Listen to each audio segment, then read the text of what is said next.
Okay, Minions and Monsters, the latest movie in the Despicable Me franchise.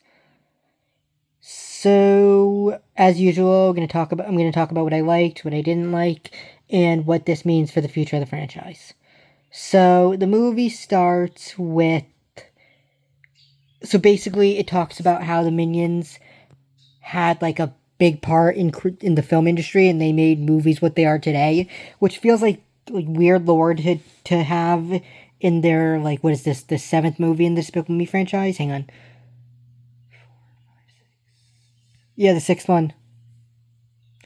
Um, yeah, so like this movie only follows like a small group of minions. I don't know why. I guess because like there's supposed to be like thousands of minions, so I guess maybe this like small group of minions separated from the rest of the minions at some point. Because when the movie starts, it takes place in ancient times. So maybe they just like because there's this one minion who I don't even remember his name, but he was very like bossy and judgy, and so maybe he wanted to be the leader, so he separated from the rest of the minions and took a small group of minions with him, and then they went to go find their own boss, is what I assume happened. They don't explain that, but that's what I assume happened. So, um, so yeah, so there's this one minion named James who likes to draw and tell stories, and he has a friend named Henry. That's Henry right there. And there's another minion that's Ed, and he's deaf. And they say, oh, they like explain, oh, Ed is hard of hearing, so the minions created a language to communicate with him using their hands. So I guess that implies that the minions invented sign language, which is interesting. So yeah, so basically James and Henry meet the like movie producers who are brothers, and like they accidentally end up in a scene when they're filming a movie, and the boss of the movie is like, oh, whatever those things are, put them in all your movies, so the minions become film stars. And but then eventually the minion, and this takes place in the 1920s, by the way, back when like silent films were happening. And so but then when they make movies where they talk, no one can understand what the minions say, so obviously, so that makes it complicated, so they end up firing the minions. And then after that, all the minions go back to looking for a boss, except for James, Henry, and Ed, because they still want to make a movie.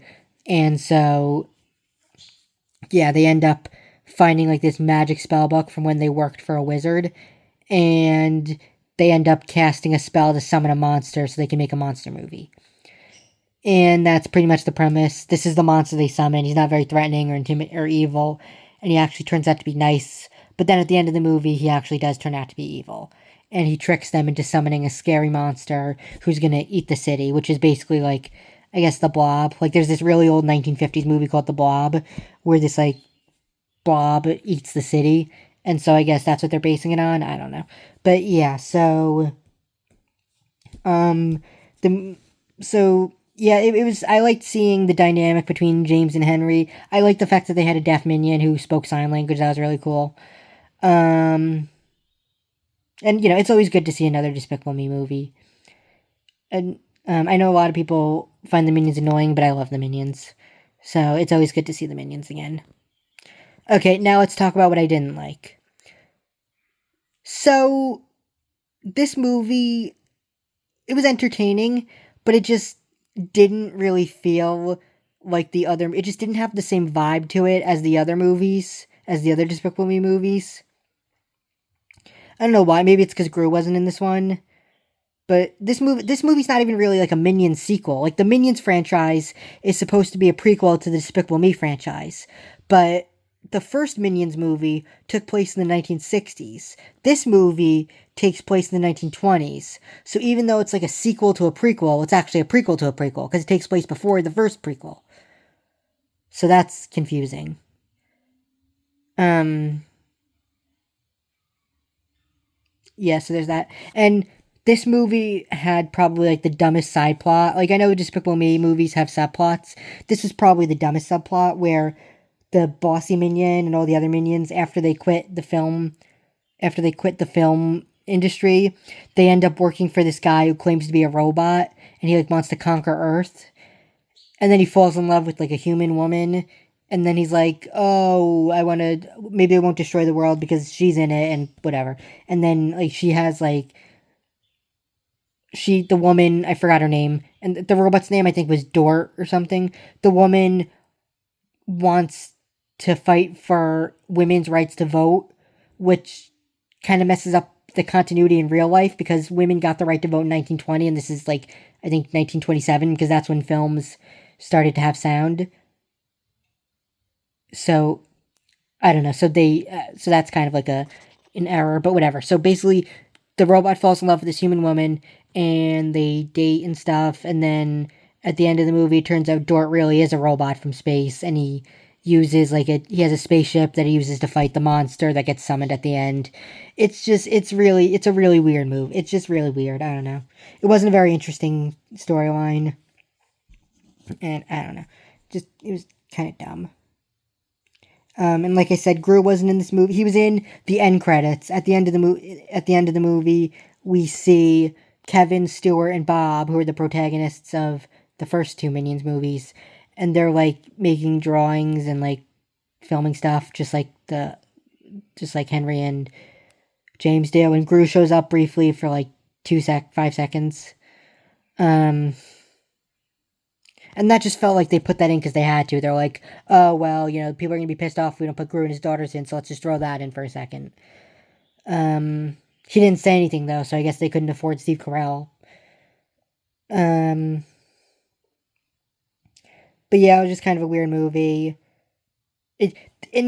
So the fact that the Minions have history in the film industry, but it's never mentioned, just feels weird. Because at the beginning of the movie, it opens up in a museum where, like, a tour lady is showing a group of kids all the films, like, all the posters from films and stuff. We see, like, real movies.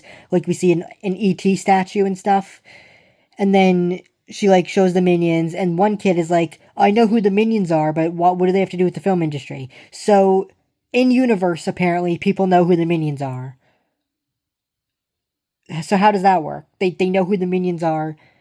Like, in real life, people know who the Minions are, but apparently in universe, the characters in the movie also know who the Minions are, even though they work for Gru specifically, and they're not really seen. I mean, sometimes whenever the Minions are seen in public, everyone looks at them like shocked, like they don't know who they are. So that kind of implies that people don't know who the Minions are, but in this movie they do. Like, everyone just knows who the Minions are, but they don't know that they were in movies. Like, I don't know. So the war was kind of, like, screwed up in this movie. The subplot wasn't very interesting, and it just didn't feel like how other Despicable Me movies feel. So yeah. So what does this mean for the future of the Despicable Me franchise? I have no idea. Are they going to make a Minions 4? Probably. They made 4 Despicable Me, so I'm sure they'll make a 4th Minions movie. Are they going to make a Despicable Me 5? I don't know. I mean, they made a Toy Story 5, so I wouldn't be surprised. Because at the end of Despicable Me 4, we kind of see, like, all the characters who have been in the franchise, which I guess implies maybe that was the last one. But Toy Story 3 implied that was going to be the last one, and then they made 2 more, so who the hell knows. Overall, this movie was okay. I mean, it was good. Like, I enjoyed it, but I kind of hold the Despicable Me franchise on a higher standard, because I really love those movies. But, yeah, it was okay. So overall, I give it, like, a 6 out of 10. Yeah. So, what did you think about the movie? Do you want to see another Despicable Me movie or another Minions movie, or do you think they should stop after this one? Talk about it in the comments below, and see you next time. Bye.